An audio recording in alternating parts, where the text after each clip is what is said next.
Weight loss surgery is an option for some people who find it challenging to shed those pounds on their own. So the Hospital of St Rapheal has launched a new effort for folks to pair up and lose the weight together.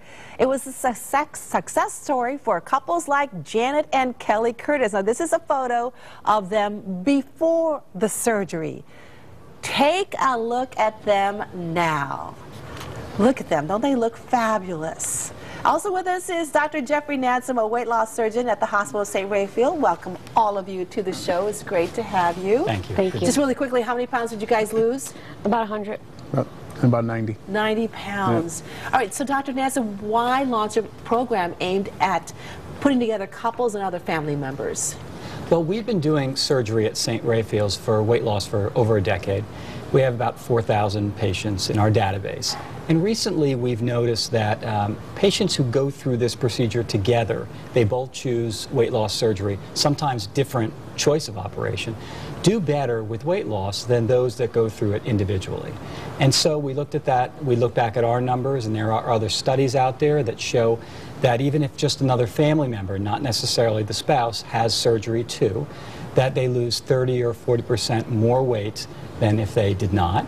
And even their reduction in their hypertension, diabetes, all that stuff is better. They go through it with a partner as well. Why do you think it is better when they go through it with a partner? I think there's a built-in support structure. I think that they change their life together. There's more sympathy for the other person, and they don't come home to a husband or a wife that's eating off a big plate and eating things they can't have. Both of them really change their life together, and they move through the process. Right, Janet and Kelly, why did you guys decide to do this together? Well, I actually went first. And mine was because I just wanted to live a lot longer. I was having a granddaughter, and I wanted to be able to sit down and play with her. So how did you convince Kelly to do it? Well, actually, go ahead, you could. Well, I was against it right from the get-go. Oh, you were? I originally was against it, and then Jan wanted to do it, so I said, well, maybe I'll look into it too. So we had both gone together to the different seminars. And when I had gone, the big thing was diabetes. I've been a diabetic, insulin dependent for 15 years, and I've been on a pump for 5 years after that. And I didn't care about losing the weight. I figured I was born fat, I'm going to die fat. But I wanted the insulin. I had enough of the insulin. And they were saying that it would reverse. There's a chance of it reversing the insulin dependent, the diabetes. So when you heard that, is that what convinced you? It didn't convince me right away because I wanted to do it, but there were no answers as to why it works this way. And to this day, I still don't think they know. But through case history, they said that it works. So I said, well, let's give it a shot. And I knew how well Jan had done on it. So I said, okay. So about 1.5 years later, I finally got all my things straight and ready to go. And I did it after seeing how well it worked with Jan. And now we're a support group. I mean, no pun intended, we feed off each other. She helps me when I'm having a hard time with it. I help her when she's having a hard time with it. There's less garbage in the house, very little food in the house. It works very well. But so are you no longer insulin? No more insulin. I take 1 pill a day. It could be a little bit better, but it's much, much better than it was. I mean, I notice a ton of difference. And Janet, what was the health reason for why you wanted to do it? Was there a health reason for you as well? Well, I had sleep apnea, and you know, it was just better. I knew it was time. I wasn't happy. I was no longer happy. So, Dr. Nansom, do most patients have health issues, and that's why they choose to go with a weight loss surgery? Yeah, most patients will come in with some health issues. The big three are diabetes, sleep apnea, and high blood pressure. And they get better with these operations. So most will choose it for that reason. Others will choose it because they want to play with their grandkids. They want to go horseback riding, get on airplanes, not feel uncomfortable. And that's their choice. And as long as they are medically appropriate for surgery, I think that is their personal choice, and it's a good one.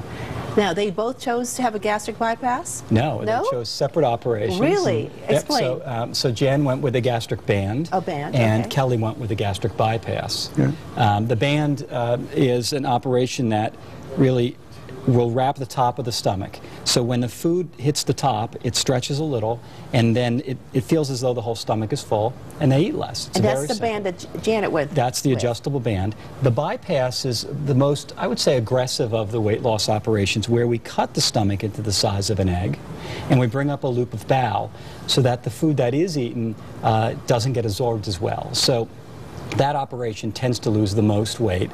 And then there's an intermediate operation called a sleeve operation, where we just make the stomach into a tube, take this part of the stomach out entirely, and food slowly moves through. And that is the most kind of the most recent operation, and the one that is really becoming the most popular. And the weight loss is nearly equivalent to bypass. So why would somebody choose a gastric band versus a gastric bypass? It has to do personal choice. If they can choose a band, it's a 45-minute operation versus 2 hours, so it's clearly an easier operation, but requires a bit more compliance afterward, a lot more watching what they eat.